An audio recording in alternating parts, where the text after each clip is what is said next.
Good evening. ഞാൻ Athira Anil, university college second year BSc physics student ആണ്. അപ്പോൾ ഇന്ന് ഞാൻ ഇവിടെ പരിചയപ്പെടുത്താൻ പോകുന്നതെന്ന് പറഞ്ഞാൽ ഫ്രെനൽ ലെൻസ്, ലൂബർ ലെൻസ്, പിന്നെ ഇൻഫ്രാറെഡ് തെർമോഗ്രഫി മൾട്ടിമീറ്റർ ആണ്. അപ്പോൾ ഈ ഫ്രെനൽ ലെൻസ് എന്ന് പറഞ്ഞാൽ യൂഷ്വലി ഒരു കോൺവെക്സ് ലെൻസ് തന്നെയാണ്. ഒരു ലെൻസ് എന്ന് പറയുന്നത് നമ്മളൊരു സ്ഫിയറിൽ നിന്ന് കട്ട് ഔട്ട് ചെയ്യുന്ന ഒരു പോർഷനാണ് ഒരു ലെൻസ്. പക്ഷേ അതൊരു ബൾജായിട്ടുള്ള ഒരു സാധനമായിരിക്കും ലെൻസ്. പക്ഷേ ആ ലെൻസിനെ ഇവിടെ പ്ലെയിൻ ആക്കി ഇവിടെ വെച്ചിരിക്കുകയാണ്. അപ്പോൾ നമ്മുടെ ഈ കാറിൻ്റെയൊക്കെ റിയർ വ്യൂ മിറർ എന്ന് പറയുന്നതും ഒരു കോൺവെക്സ് ലെൻസ് തന്നെയാണ്. ഈ റിയർ വ്യൂ മിറർ യൂസ് ചെയ്യുന്നതെന്ന് പറഞ്ഞാൽ നമ്മൾ പുറകിലുള്ള ഇമേജിനെ കുറച്ചുകൂടെ വൈഡാക്കി കുറച്ചുകൂടെ അടുത്ത് കാണാൻ വേണ്ടിയാണ് നമ്മൾ ഈ റിയർ വ്യൂ മിറർ ഉപയോഗിക്കുന്നത്. അതേ സെയിം പർപ്പസാണ് ഇവിടെ. ഈ ഫിനോമിനന് കാരണമെന്ന് പറഞ്ഞാൽ റിഫ്രാക്ഷനാണ്. കാരണം ഈ ഒബ്ജക്റ്റിൽ ഒരു ഒബ്ജക്റ്റിൽ ലൈറ്റ് തട്ടിയിട്ട് അത് റിഫ്രാക്റ്റ് ചെയ്യുമ്പം കുറച്ചുകൂടി ഇതിനെ വലുതാക്കി ബിഗ്ഗറാക്കി നമ്മളെ കാണിക്കുന്നത്. ഇതിലൂടെ നോക്കുമ്പോൾ നമുക്കത് കാണാൻ സാധിക്കും. ആ ഇമേജിനെ കുറച്ചുകൂടെ വലുതാക്കി ബൾജാക്കി കാണാൻ പറ്റുന്നുണ്ട്. പിന്നെ ഇതെന്ന് പറയുന്നതാണ് ലൂബർ ലെൻസ്. അപ്പം ലൂബർ ലെൻസിലെന്ന് പറയുമ്പം ഇപ്പം ഈ ലൂബർ ലെൻസ് വെച്ച് ഇപ്പം നമുക്ക് ഈ ഒബ്ജക്റ്റിനെ കാണാൻ പറ്റും. പക്ഷേ ഡിസ്റ്റൻസ് കൂടുന്തോറും ആ ഒബ്ജക്റ്റ് ഇൻവിസിബിൾ ആവും.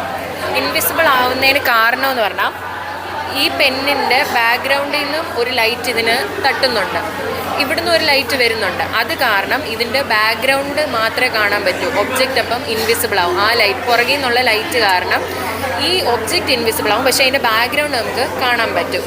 അതിന് പിന്നിലുള്ള ഫിനോമിനൻ എന്ന് പറയുന്നത് റിഫ്രാക്ഷനാണ്.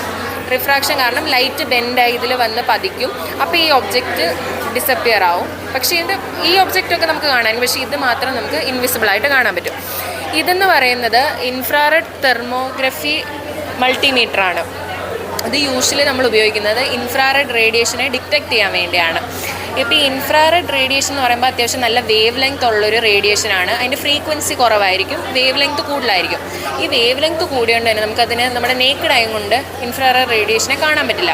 ഇപ്പോൾ നമ്മുടെ ഈ ഇലക്ട്രിക്കൽ സർക്യൂട്ടിലൂടെ ഒക്കെ ഹീറ്റ് പുറത്തോട്ട്, ഈ ലൈറ്റിൽ നിന്നൊക്കെ ആണെങ്കിലും ഒരു ഹീറ്റ് പുറത്തോട്ട് വരുന്നുണ്ടെന്നറിയാം, പക്ഷേ നമുക്കത് നമ്മുടെ നേക്കഡ് ആയ കൊണ്ട് ഒരിക്കലും കാണാൻ പറ്റില്ല. അങ്ങനെയുള്ള സാഹചര്യത്തിലാണ് ഇത് യൂസ് ചെയ്യുന്നത്. ഈ ഇൻഫ്രാറെഡ് മൾട്ടിമീറ്റർ കൊണ്ട് യൂസ് ചെയ്താൽ അതിൽ നിന്ന് എത്രത്തോളം ഹീറ്റ് പുറത്തോട്ട് വരുന്നുണ്ടെന്ന് നമുക്ക് കണ്ടുപിടിക്കാൻ പറ്റും.